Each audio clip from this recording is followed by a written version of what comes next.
And happy Monday, everyone. Welcome to the 9 Years Podcast Live. You're listening to the voice of Nick Draper. And I'm joined today to get you through another day of lockdown fun, joy, I don't know what the word is, excitement, anticipation doesn't work. Ignore me, listeners. It's been a long day. I've been working today because it's still technically term time and teachers are not. We have not stopped.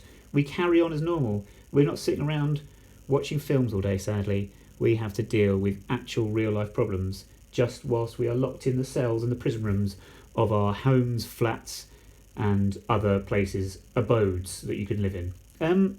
Yes. So hello. Thank you for joining us on YouTube. youtube.co.uk/9YRS podcast. We are going to be joined later today by Terell Thomas. We have got lots of questions for him. We've had listeners sending questions on Twitter and Instagram at 9YRS podcast. But if you are there on YouTube right now, of which we can see about just literally, like we say on the podcast every week, literally dozens of listeners, you can add your questions in the comments section there. We'll also have all the usual stuff for you. We've got some games to play. We've got our top news stories. We've got some discussion. But first of all, let me introduce who is on the show today. So first of all, let's start with the face of the BBC Sport website, Mr. Stuart Deacon. Stu, would you say hello to the listening public? Good afternoon, all. It's Monday. Doesn't feel like a Monday, but it is Monday. It is indeed Monday. The weekend was... It still felt like a weekend because I wasn't doing any work. But we are in that sort of place where it's a bit like, not really a weekend, is it? Never mind. Kevin Boris, you are also joining us today. Hello. I am. I'm here. Hello, everybody. We can all see each other. Oh no, I've not put my video on actually, so you can't actually see me. We can't see you. I'll put my video on right, now. Don't worry. Done your hair this time. There you go. You can see me. I can see Stu. I can see George. Kevin, all we can really see is your t-shirt and your beard. There we go. There he is. I was adjusting my camera. Sorry. Oh, I see. That's for Nick's benefit. Hello again. Kevin is resplendent, and I can see that Mark Hendricks is listening to us live on YouTube. Kevin is resplendent in his Marmite t-shirt. Stu, do you love or hate Marmite? I've never tried it. What? Really? You've never had Marmite? No, You're 45. I know, because 45 and not eating Marmite. I looked at it, it don't look very nice. And I'm very much a person who goes on looks of things. And then I smelled it and I thought, well, I don't like that. No, never tried Marmite. How shallow. I'm stunned. You've never tasted Marmite. I've seen it. Oh, we've all seen it. I mean, Wow. I've not seen a swan. I've never eaten one, but I feel like I've missed out now on something. I think you need to try it so you can get a judgment. We should definitely ask George, because having eaten dinner with George once now, or twice now, in Germany, to discover George doesn't like anything. And we were in Germany, into very, very nice restaurants. And George had a plain burger in between two unbattered pieces of bun. George. And but there was all these sauces in there, but it was just great food. I said, come on, George, live a bit. And he went, no, fine, thanks. Well, yeah, I do not like much food, and I'm pleased to say Marmite is horrible. Well, welcome to the show today, George. But wow, like, what? So just buns? Yeah, and the burger, of course, but yeah, pretty plain. With no sauce. No, tomato sauce. Oh. Oh yes, they brought a little. They disdainfully brought in a tiny thimble of German ketchup. That's very funny. But it's a nice restaurant. Yeah, can you sauces? Have you got any ketchup? It's like it just went. Yeah, and just went off and trudged off and got this tiny little thimble of ketchup. Did you not take the one slice of lettuce out as well? I think there was the lettuce leaf on it, and he didn't even eat that. Well, George. we're all Is that a surprise looking at me? Let's be honest, is that a surprise if you look at me? stunned No. listeners. But what do you eat then? Not being funny. I mean, I'm just I'll be honest, pretty much just chicken and burgers. I can't lie, that's pretty much it. Just quickly online, Dominic Francis has joined us and he's gone, totally agree with Stu. There are plenty of foods I've never tried, but I know I don't like them. See, I'm not alone. You can't. How can you know? How can you can't know you don't like them? You can't know, can you? You can assume. You can guess. And Zach Thompson's, don't feel bad, Stu. I haven't had it either. Yes, but he Do lives they in do America. Marmite in America? He lives in Indiana. It's not a staple foodstuff of an Indianan man, is it? I don't Is it think. not a worldwide food? Is it not a worldwide No, I food? don't think Marmite is. No, It's not. probably not had Bovril Zach either. was sending your son. Zach, have you ever had mushy peas?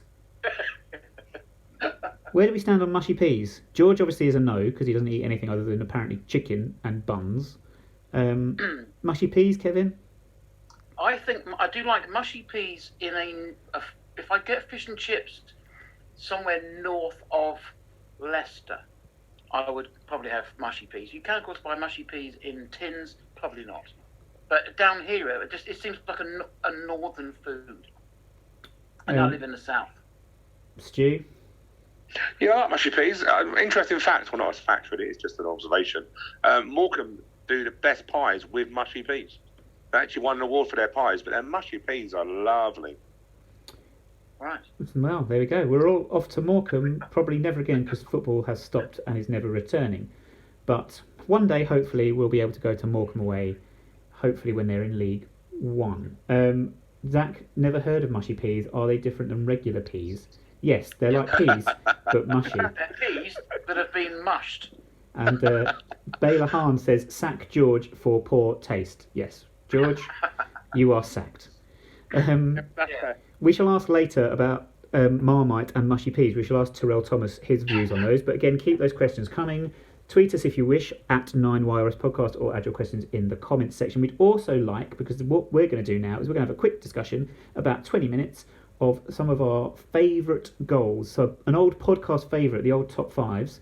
We're bringing back today our top 5 goals at Kings Meadow. There is no other, what's the word I'm looking for, condition for these choices. It's how you interpret it. Your personal top 5 goals at Kings Meadow. If you have any choices that you'd like to suggest for this list, please add them on the YouTube comment section, just on YouTube for these ones, please. And we have all got our own list of 5, except for George, who picked 1 before realising he needed to have 5. He was too busy eating chicken. Stu, however, do you want to start with your first choice? Turn your mic. You're on mute.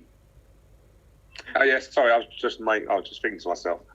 Anyway, We can't hear your thoughts, though, Stu. It's fine. That's a mute Trust- thoughts. Trust me, you don't want to think about it. You don't want to hear my voice. Oh dear, where are my questions? Where are my goals? Okay, so I'm going back. Oh, crikey, about 13 years. So my first one is back in the Combine Counties when George was probably only about 5 and still had long hair. Not 13 years, though. We're in the Ryman League then. Yeah. We were. Well, yeah. Well, actually, maybe I got a year wrong. Actually. Anyway, my goal is Sim Johnson versus Hartley Whitney Yes. in a 3-1 win, and it wasn't 2007. Stu. I don't know where I've got that from. 2002. It was, wasn't it? I was just thinking it was Combine Counties, wasn't it? But yeah, if you remember properly, it was in the old athletics end. Was just an athletics end with no roof. I think it was wet, and and launched it from just inside the. Well, it felt like on the halfway line, but it was probably by the time it set out. But yeah, I remember it very well. We were speaking about Hartley Whitney the other week on the podcast because they actually bought some fans somehow. I think they got some local school kids and just dished out free orange shirts for them to wear and say they supported Hartley Whitney. But it was a nice day out for them. We lost there later on that season. I don't know why. I remember that Hartley Whitney was a very lovely, very... Tell you what, George, you won't know this, but Hartley Whitney is a nice little hamlet sort of village, and we went and had some lunch there before the game, and we went to this really, really nice, posh, as you would expect in some sort of upmarket Hampshire village, and really nice food there. But of course, you'd have missed out on that because you'd have just had chicken in a bun. But never mind. Yeah. George, what's your first goal in the top 5? Well, of my top 5, I've gone for the obvious one. I'm pretty sure everyone else is going to have it on their list as well. It's Jake Reeves' goal against York. Yes, as That Bricktop has dipping already volley said. from a considerable distance. I think if you look at a pure technical goal, that's our best goal scored at Kings Meadow. That's a What was good... that? What goal was that, George? I wasn't listening. That was Jake Reeves versus York. Sorry, I was typing on YouTube and I can't multitask. Jake Reeves' goal against York, which was vital and pivotal in our momentum as we pushed to the playoff final that season, where he chested it down. and volleyed it into the top corner from about 30 yards. Whether it was technically the best goal we've seen at Kings Meadow, I'm going to give that some thought whilst I ask Kevin for his first. Well, my first two have gone now. So I'm gonna, one of mine's gone as well. I go for a goal that probably won't get much attention, but the start of the second season in the combined counties, 03-04, we had this great idea that could we perhaps go the whole season unbeaten. Won the first game away from home 2-0 at Southall. Next game, we are 2-0 down against Merstham. First Tuesday of the season, thinking, oh well, that's our unbeaten record gone already. And then Joe Sheeran decided, having had a quite poor first half, decided, no, not having that.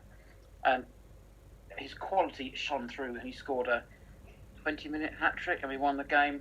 And the final goal wasn't a great goal, particularly. It was a great, meaningful goal, but it was the goal that preserved that record, and we went on to obviously go unbeaten for 78 games. But that had he not done that, it just, the momentum we were trying to build would have gone after one game. So that's one of my. I'm thinking of games at home that I have celebrated goals more than any other, and that's definitely one of them. So it's August 2003. That was a great shout. That was a great goal. I remember it very, very well. I think we had a new goalkeeper who dropped one pretty much in the early stages of that game. But Tony Tracksuit Trousers Smith. Tracksuit Trousers, yes. I remember it well. I was going to start going and give my first choice, but I saw on YouTube someone mention it was Bricktop said Wagstaff's second goal versus West Ham. Don't worry, George, we're not playing two-word tango. That was just the FA Cup game with West Ham. But there is breaking news in reference to Scott Wagstaff.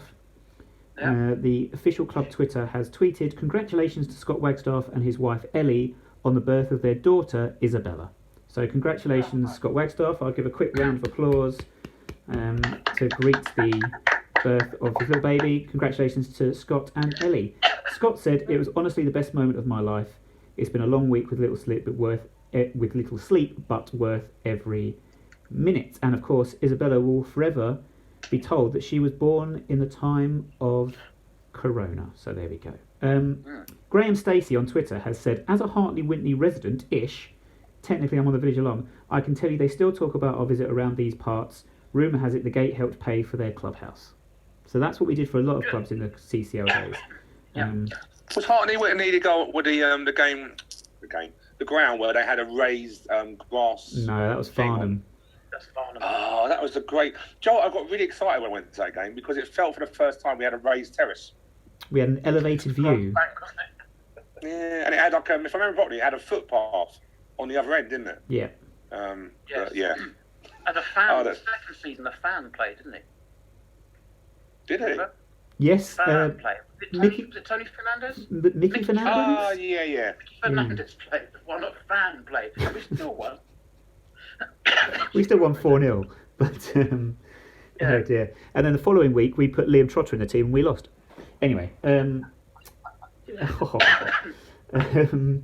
goal, that's my first goal. Who wants to do their second goal? Should we do... Oh, no, I've not done one yet. Well, I've already had Jake Reeves taken off me, so I'm going to cross him off my list. Let's move away from non-league just for a second and say the only other league goal I've got, and let's just get it out of the way. I think we all would have had this on the list. Lyle Taylor versus Milton Keynes. I'm not going to say anything more than that. It just has to go on there. Yeah. Agree. Yeah, agree, mate. Yeah. I think that's already been on YouTube as well. Let's have a look here. Yeah, Bricktop, Taylor versus the Frannies, and also Bricktop had Reeves versus York, so he's doing very well. He's picked most foul ones. Again, not a spectacular goal, just a good bit of control, good finish. In any other game, that's a decent goal, but in that game, that was just, yeah. And Mark Hendricks just basically saying that he technically rates Jake Reeves' goal against the Frannies as a better goal than Niles, which is interesting. And it also set up, it obviously broke them down, didn't it? Yeah. So. Okay. What's your next choice, Stu? Okay, so my next choice is John Mayne versus AFC Hornchurch. I wonder about in the Ryman Prem. So it was a third goal, if you remember properly. He got it on sort of halfway line. went past a few defenders and then slid it underneath the keeper in front of the I say the home end, but the Athletics end. But it was if we remember back then, getting promotion was so important and so tough as well. I just felt, in Hornchurch, remember properly, were a bunch of, they just basically kicked people, didn't they? Massive team, typical Roman Prem. But I just think it was a good goal, but also a massively important goal as well. Yes. Sorry, I've just amused myself by putting a Y after the N in Hornchurch and conjuring up that image. But George, can we move on and get another selection of goals from you, please? Well, my next one's slightly controversial because I'm not sure many people remember it as a great goal. But it's Shane McLaughlin against Fleetwood this year, which will be our last goal we ever score at Kingsmeadow. And the finish itself was nothing special, but it's the assist from Jack Rudoni, that, in my opinion, makes it a great goal. And the fact that will probably be our last ever goal at Kingsmeadow makes it even better. Who Good shot. do you love Jack Rudoni more than Stu loves Lyle Taylor? No, I don't think anyone loves anyone more than Stu loves Lyle. Well, I'm not sure. And happy birthday to Lyle for yesterday. Oh, you've ruined one of the early birthday games shouts. How old is he, Stu? How old is he? Oh, I don't know. 30. I don't know. He's 30. Is he He's really? a big 3-0, yeah. He's over the hill now, isn't he? Well, I'm not far off it, so anyway. Kevin, your next choice. Okay, so this is the goal that I can remember celebrating more than any other, in that when I turned round after the celebration finished, I was furthest away from where I started, and that would have to be Danny Kedwell's winner against Crawley. Yep. In September 2010. Obviously, Crawley were top, very strong team. They've got Tubbs and Brodie and a lot of good players that come in from other clubs at, let's say, surprising expense. Excuse me. And we had our first choice back, or centre-half pairing, both missing. And we ended up playing Ed. Was it Ed Harris? Wasn't it? Ed Harris and Fraser Franks played in that game. And just thinking, right, we've got the best two strikers outside of probably the Championship. Two young centre-halves. This is going to be difficult. 1-0 down to a Tubbs goal, and then a Sam Hatton header from a corner, and then a Danny Kedwell header from a corner. Just coming after... Was that after that Steve Evans had tried to buy him? I can't remember. Yes. No, that's the way, wasn't it? No, you're right. Because he had the t-shirt. It was that game. It was. Yeah.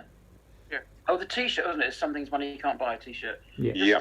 Steve Evans' reaction to Terry Brown afterwards, and Brown shaking his hand and Steve Evans saying, "You're never going to go up," or whatever it was he said. It was just horrible, horrible night. But that goal, I ended up probably 40 feet away from where I started when the goal went in. So I'm going to go that one. Was that on all of our lists? Because it was on mine. Yeah, it was. I'm just remembering that goal. Wasn't that live on Santanta Sports, wasn't it? Premier Sports. Oh, sorry, Premier Sports, wasn't it? Yeah. Yeah, so made even better that 10 fans at home saw it. Left to 10 people. There are more people watching us now on YouTube than were watching Premier Sports at any one time, I think. Right, we've got some comments on YouTube. Robert Collins says the fourth goal against Portsmouth in November 2013 was Michael Smith, where he bullied the defender and battered it in. Yes, that was a great goal, as was Sammy Moore's in the same game. I had that on my list. I had that. Which one, Sammy Moore's or Yeah, Michael I had Smith's? I had Sammy Moore's. Me too. Okay. Do you know what? That's interesting because my last two are both from the non-league days, and I'm not sure if either of these would have been on your list. So hopefully, well, here's one. Let's start with Steve Butler versus Braintree in the Ryman Premier, when Braintree were top of the league and spent a lot of money. Paul Lorraine scored for them very late on, and we thought that was it. They'd taken 3 points from Kingsmeadow. And then in the 96th minute or so, I think, Kevin, we mentioned this on the podcast, I think we did the other day. Wes Daly free kick was saved, and Steve Butler comes in, hammers it into the roof of the net, right in front of the hardcore athletics end. And yes, we celebrated that quite wildly. So that was a good memory for me from the league days. Yeah. Who's got anyone that we have not yet mentioned? I've got, my last two haven't been mentioned yet, but I'm sure one of them will be, which was Tom Beer against Accrington. Yep. Mm-hmm. In the playoff semi-final. Yeah, good shout. I'm pretty sure, I mean, that was the goal that meant going to the away game, it was in our hands. We had that game under control. And the fact that it was a homegrown player, you know, and it was our last goal ever scored as a League Two club at Kings Meadow, and that means a lot as well. And it was a good finish. Let's not forget that. Do you remember what I remember about that goal? Apart from obviously, and we've seen it thousands of times since on social media, repeated with all the fans going mad, celebrating afterwards. But what I always laugh about that goal is that when he takes the first shot, it is woeful. It was one of the worst attempts at goal you'll ever see. Yeah. But then he has the composure. I didn't think he'd have the composure to just slot it in on the rebound. It was, really well taken, really well taken goal. Any other memories about Tom Beer's late winner against Accrington? Well, he got left out of the squad for the final. For the final. Didn't make it. Scores the winning goal, doesn't make it. Johnny come lately Watford loanee decides to get a start at Wembley. I tell you, what can you do about that, eh? And done a great job, to be fair. He did all right. You might Graham Carey out. I don't think we go up without Smith. I don't think that's true at all. I think it's all about Mr. Akinfenwa away at Accrington in the second leg, because Tom Beer having given us that lead, of course, we were 2-1 down in the second leg, and Bayo had to come on and bullet header take the game to extra time, and then Reeves and Lyle Taylor took over, and nothing to do with Connor Smith, nothing at all. But I would say, tell you what, if you ask the average Wimbledon fan to name the starting 11 from the League Two player final, and they've got 10, it's Connor Smith they'll miss out. Yeah. Because most people would have Sean Rigg in the starting lineup, and he wasn't. Yeah. Very true. I think he's a forgotten player, and Rhys Murphy on the bench, of course. Oh wow. Yeah. My last goal. Excuse me, it's a normal cough, don't worry. Again, not a great goal. In fact, it's a goalkeeper mistake. Joe Piggott's winner against Wickham, April last year. Oh yes. Which I still don't know how he scored it. I don't know how the keeper didn't get hold of that, as it turned out, I know that awful draw at Bradford kept us up for that. The points we got from that game kept us up. So, fine margins football. Yes, I know we talk about away goals. We'll talk about away goals another time, I'm sure. There was one particular away goal, of course, that Nick and I think we might have even hugged that day. Not generally, just at the match. There was a goal that we talk about. But that Joe Pigott goal, was a huge goal for us. Again, an untidy, scrappy goalkeeper mistake. Doesn't matter. But the other goal I was going to mention, if I don't mind, is a stupid goal that just summed up the stupidity of non-league football and how far we've gone from seeing our team play Liverpool and Man United and Arsenal and beating them. Was the first season in the combined Champions League. We had the London Senior Cup against Woodford Town. Don't say this, because Stu was in goal that day. Oh, yes, thank you. Their keeper was... I like the fact that their keeper actually really applauded him off. But they had a player got sent off for abuse, didn't he? For abusing the referee, and then ran off the field waving his shirt over his head. Danny Okins scored from about 40 yards in that game. As it turns out, because he shot from the halfway line. Yeah. But he wasn't actually shooting. He was trying to keep the ball in. Yeah. It was a very misplaced pass from somebody. Like he's playing right back. Might have been Matt Everard. Sprays the ball out. No, it's too early for Everard, wasn't it? Anyway, sprays the ball out to the right wing. Danny Okins runs towards it, thinks, I'm never going to control this, and just sticks his foot out 40 yards from goal and balloons it over the keeper's head, in off the other side of the bar. It's one of those things you think at the time, what an incredible goal, and then someone filmed it, and oh no, that's not an incredible goal at all. And then I happened to see him in our local pub, strangely enough, not long after. And I said, "Did you mean that?" He went, "Nah, I just want to keep it in." No, that was the end of that. Yeah. I thought it was a comedy goal that just summed up the level of football we were now watching. But I love that goal. I've got one more goal that was on my list just to annoy Nick. But just quickly, very much. Interesting, some comments on here. Robert Collins, Sammy Sideways goal was great in that Pompey game. The Washington Smith dominated defender was a great throwback to Thatch at Cuckoo. Yeah. And it was so glad, wasn't it, Michael Smith? We got him on loan, a good loan signing, and then if I remember properly, he went to Swindon. Was it Swindon? We couldn't afford him, could we? It was like 70k or something, wasn't it? Yeah. He was awesome for us, wasn't he? And you just sometimes wonder if we were able to manage to get that money together, what might have happened. even though he's doing well at Rotherham. Bella Han has just said Akinfenwa's goal against Liverpool, the first woman in goal I saw. And my last one is a last-minute winner, I think, by... David Connolly?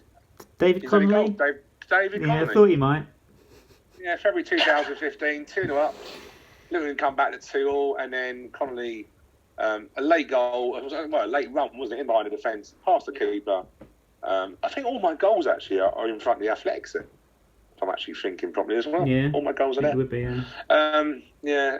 But yeah, I just remember that. And if you know, there's also another one I had on my list was Jack Midson when he scored a 97-minute winner and a 4-3 win against Cheltenham.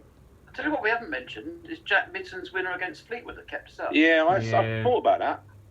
But a penalty. It's kind of odd, isn't it, having a penalty as a memorable goal? But hey, I think we had the Gillingham game the week before where we were 2-0 down and we got back to 2-2. And after that game, knowing that it was in our own hands going into that Fleetwood game, I was just 100% certain we were staying up and we were winning that game. So I think there was a little bit of a foregone conclusion feel about it. I know that sounds stupid, but I was never I never doubted for a second we weren't going to win that game. So it was sort of a bit anticlimactic. You look at the atmosphere around the ground on that day, and everyone was so confident we were going to stay up. There wasn't that nervous energy there was at Bradford. Yeah. Everyone, when we played Fleetwood, had a good feeling that we were able to stay up that year. True. Yeah, it was a funny game, but that's a massive game. That Fleetwood game is probably one of the most important in our history. In this variation of the club. Because I think had we gone down then, I don't think we'd have gone back up personally. George has poked himself in the eye, everyone. If anyone's listening to this now, George has poked himself in the eye. We all saw it, George. We're screen recording, don't worry. That's why you can't hear him, because he's currently sobbing, having poked himself. Do you poke yourself in the eye with the arm of your glasses? No. Oh, okay. Fine. No, I've just got a horrific cold and I was wiping my eyes. Oh, okay. I wondered where that was going for a second. Any goals that we've missed? I've got one non-league one, which is Matt Everard against Wallingford, AFC Wallingford.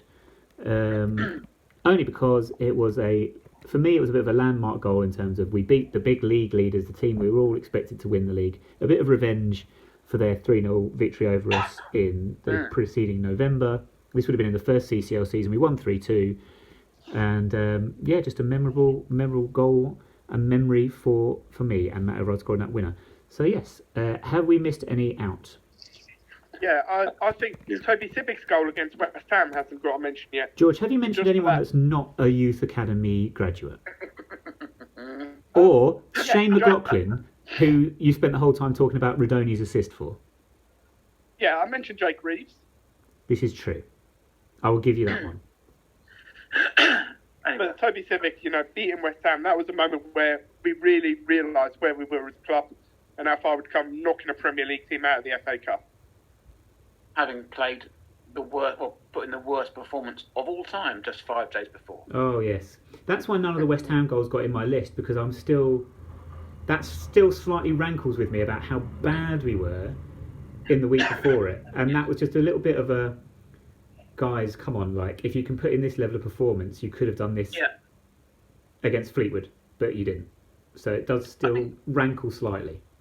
I think the normal fan who doesn't do podcasts or isn't a journalist or doesn't write stuff and doesn't analyse games, you go, wow, we can do it, we're so good, why were we so poor? And you walk away from that game thinking, oh, we can do it, we can stay up. But yes, if you analyse stuff as we do for podcasts and for articles and other stuff, you just think, hang on a minute. What? Please don't tell me it was the fact that you were on the TV that made you put in a so much better performance. You think of that Fleetwood side that played Fleetwood. Was it 9 players the same in that West Ham game? Yeah. 8 or 9 the same, wasn't it? So it wasn't a completely different team. I did the elation of that game and thinking how incredible a day that was. By Sunday afternoon, I was thinking, hang on, you didn't do this on Tuesday when there was 2,000 people there in the snow. Oh, yes. Yes, one of the coldest games. Something about Kings Meadow, midweek in January, we always seem to have these really cold games against teams that beat us, be it Blackburn hammering us 3-0, or Fleetwood 3-0, or whoever it was this season that did it to us. So very frustrating. I've got an idea. Should we all That's pick... dangerous. I know. Should we all pick one goal each, and then we can put it on a Twitter poll for what the Twitterati think is their favourite? But we only get to pick one each, so we've got a lot of doubling up there, so we have to be very careful. So I will choose. I will go for... I'm going to steal Lyle versus Milton Keynes. I'm sorry, but I am. So that's my one. Stu?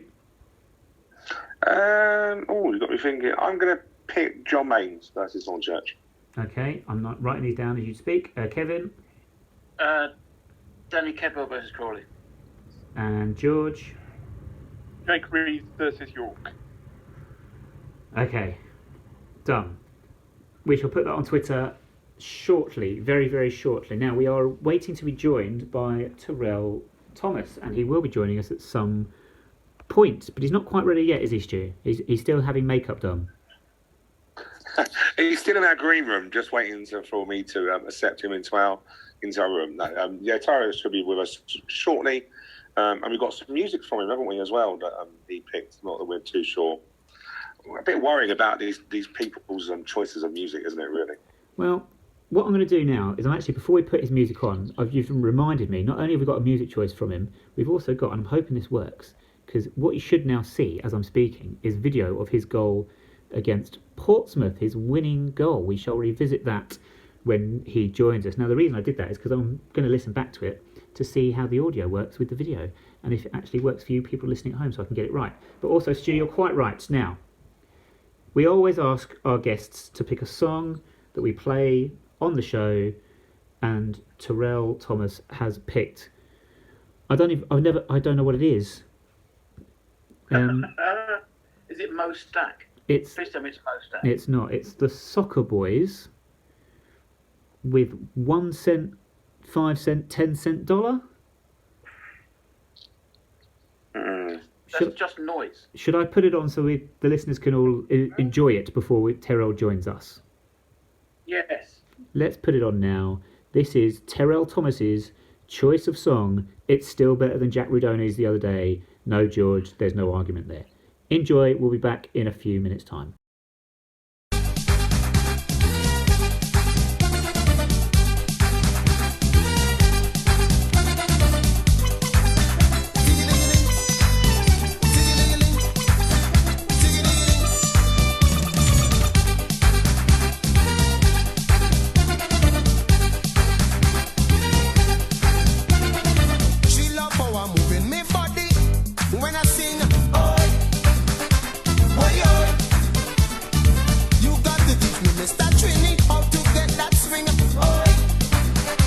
Oh yeah.